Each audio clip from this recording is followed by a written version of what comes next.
Very nice. Very nice. I think I cut off the first couple notes, though. I had something that wasn't in exactly, but that was very nice. And that's a B-side? It's something that... That's a B-side. It came out in the UK. I forget. I think on the Spark B-side in the UK. I think I heard you perform that on the Boys for Pele tour. I did that one time, only one time, in Miami when I passed out. When you passed out? Mm-hmm. It might have gotten on a boot. I know I've heard it before, and it was a live thing. Yeah, it could have been on a boot. Not sure. They're always around. Those guys with the little things that make sound. What do you think of some of your fan websites that are out there? Do you check them? Well, I don't have a computer, which I think is kind of wise on my part. It probably is. It's not really my business when they go, oh, yeah, she's put on a little bit of a pudge, you know. I don't want to really know that, see. Because they know if your tummy's hanging out or if your toenails are painted they know everything. I don't really want to know about that stuff. Yeah, I guess I can see that. That would be a little... You just get intimidated, and I think... They notice way too much. Yeah, to try things or just to... Especially when you're live performing, people say, what do you think about? And the biggest thing I think about when I'm performing is, how am I going to get this spit out of my mouth? Because when you're playing, right, and you're pounding on keys, and you're trying to hit the notes, and I have a keyboard on my left and a keyboard on my right, and the Busendorfer's 9 feet, so you have to pound pretty hard to get sound out of her. And so sometimes you're just trying to make sure you hit the right notes, and you don't, trip over your chords and everything that's around you, and then you're hitting these notes. Well, what are you going to do with that stuff in your mouth? So these things, I know it's not very glamorous, but that's what I'm telling you. It's not very glamorous. And so sometimes, you have to heave-ho a little bit on the diaphragm to get that sound out, and people think you're 5 months pregnant, and it's no, I just ate at Post-Trio last night. That's what happened. That's all. I'm just trying to get rid of the spit in my mouth. So what do you usually do with it? You just... Let it run out of the side of my mouth. But I try and do it the left side because the audience is usually the right side. Right. So I always choose the side they're not at. You get good at aiming. You start trying to aim over to where the drummer is. Oh, my. All right. Well, that's some of the people that, some of the Tori files, they call themselves. Do you find that amusing? Is it annoying, Tori file? No, it's not annoying. They're really interesting people usually. They know more about my work than I do. They know every release. They know everything about you. Oh, yeah, they know everything. Yeah. So, well, anyways, they wanted to know, if you ever read the things that they post on the internet, or if you ever look at any of the websites that they have dedicated to you. Johnny does, oh, yeah. There are people that do. I don't have a computer, but we're aware of what's going on. Yeah. So you have somebody that keeps on top of that stuff for yeah. you. I would imagine, yeah. Okay, in a Rolling Stone interview that you did recently, suggested that Tori prefers the nerdy type of boys like Bill Gates. Who said Bill Gates? Did I say Bill Gates? Apparently. I think the question was, what makes Bill Gates so sexy? And you said, I never liked bullies. I used to have a lot of time for the nerds of the world, the ones that don't make the cut. I'd hang out with science kids because they blow things up. Yeah, but the question is Bill Gates a bully? See? Exactly. Probably so. You can't have that much control and not be one, right? Right. So you maybe were I don't know if he's a nerd, though. No, I'm into nerds, but I don't know if Bill Gates qualifies as a nerd. I don't even know much about him. I have no idea what he's like. But I think I've always been into techs. Guys that are on the technical side, more than the glam kind of boys. I always like the guys that, turn a bit of knobs. I like that. Nice way to put it. That's cute. At your meet and greets before a concert, here's a question. Is there a set way to attend to them or expect them to be? No. It's just people... It's a really relaxed atmosphere. The band and the crew and us, and... we're like a family, so there's no protocol. Except, if you're an idiot, then you'll probably get spit on. But that's about it. Okay, here's some little small personal questions people called in and wanted to know if you still put cayenne pepper on everything that you eat. No, but I do like cayenne pepper. I was in a phase it's really good for your voice if you're not well. But right now I just stick to honey and ginger for the voice. I do a lot of ginger these days. She's dropping a lot of ginger. Yeah, a lot of it. Okay. It's one of the things that keeps us going on the tour. I mean, when you do so many shows, we do 6 shows a week, and it's a lot of wear and tear on your voice. Yeah. Do you eat it raw? Like raw ginger? Yeah, we just cut it up and put it in boiling water and then some really good honey. No lemon because it dries out the throat. Really? And, so yeah. then like lemon and tea is kind of a myth then. Real drying if you're a singer.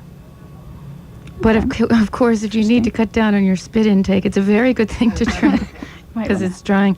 But what we do is there's this place called the Tea Gardens in LA, and we get elixirs, Chinese elixirs from them. Serious stuff. Like what? Well, I have a thing called Torch that I take before I go on, and it's like zooming. It's a zooming elixir, and it's all legal, but it all comes from herbs. Lots of ginseng. Mm-hmm. Tam, what's in it? Deer antler. Yeah, but they say they only use the deer antler when it falls off the deer because that's the kind of. I didn't know those fell off the deer. Yeah, they fall off. Oh, yeah, that's right. They shed them in the wintertime, don't they? And the tea garden is there to pick them up. They follow them around, waiting for them to drop their antlers. What's your favorite color and why? Somebody wanted to know that. Got a favorite? God, I really don't know. Red, because I love red wine. I'm a red wine drinker, yeah. Red wine is very good. Yeah. Colors are a funny thing. It changes all the time. Mm-hmm. I think that's true. Sometimes, if you have a favorite color and then you make like your bedroom that color. And like it depends. A year later you go, but it depends what enhances my double chin. I mean, there's some things that are really good as you get older. You'll see, I know a lot of people are like 20 that are listening to this. I just turned 35. And the thing is, no matter how much you keep yourself, if you're not like going to the big face doctors all the time, there are just certain things you have to contend with. So yes, sometimes we choose colors and angles just so that, that are a little more complimentary. Yeah. That's all. Okay. Let me ask you this because I was wondering about this as somebody else called in with this. I thought it was a cute question. How do you pronounce cut number 6 on the album?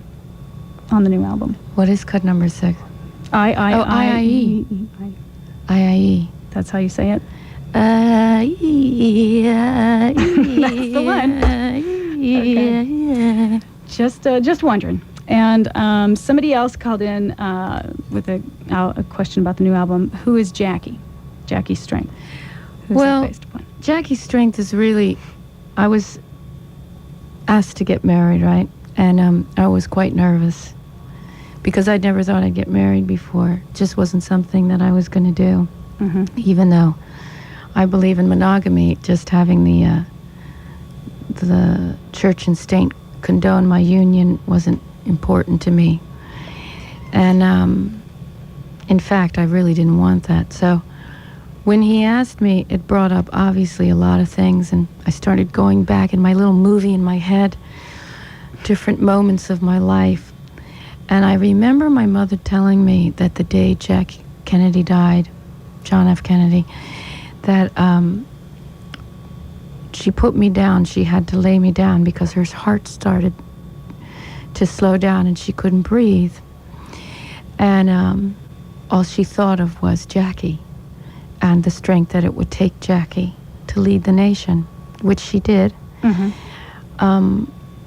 And I really knew that I was going to need kind of strength because I'm made up of like 2 personalities. And there's one side of me that could very easily have ended up at the 7-Eleven, sitting outside, drinking a Slurpee in my wedding dress and just missing the whole thing. And then there's the other one that did make it to the church. So this song is about the one that made it. No, this is the one the that drank the Slurpee, yeah. Okay. She's still out there somewhere. She's sitting on the steps with her Slurpee. Are you going to perform Jackie's Strength? Is this the second number that we're going to hear? No. No? No, I think it's Something a little really, different? I think it's really good with the strings on the record. I really like that. Okay. This is another B-side that I just put out, and it's called Purple People. And anyway, I just like this.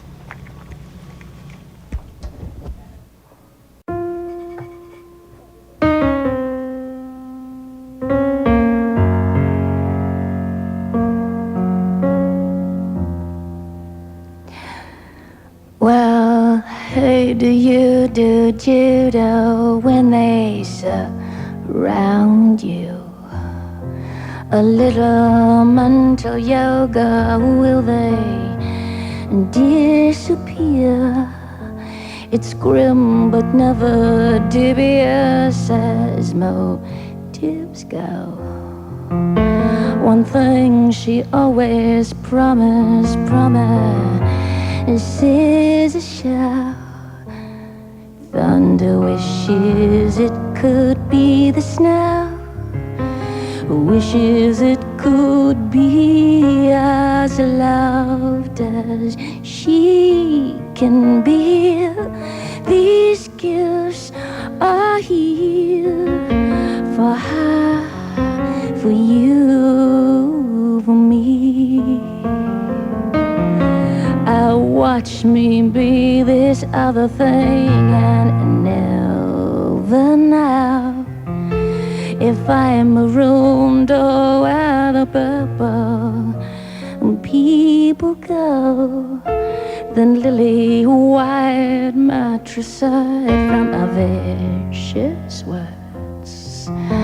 It doesn't leave a scratch, so therefore no one's hurt. Thunder wishes it could be the snow. Wishes it could be as loved as she can be. These gifts are here for you, for me. And the nurses make it clear, just when you escape, you have yourself to fear.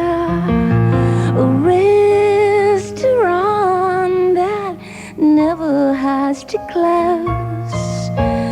Breakfast every hour, it could save the world. So hey, do you do judo in your finery? An angel's face is tricky to wear constantly. Thunder wishes it could be the snow.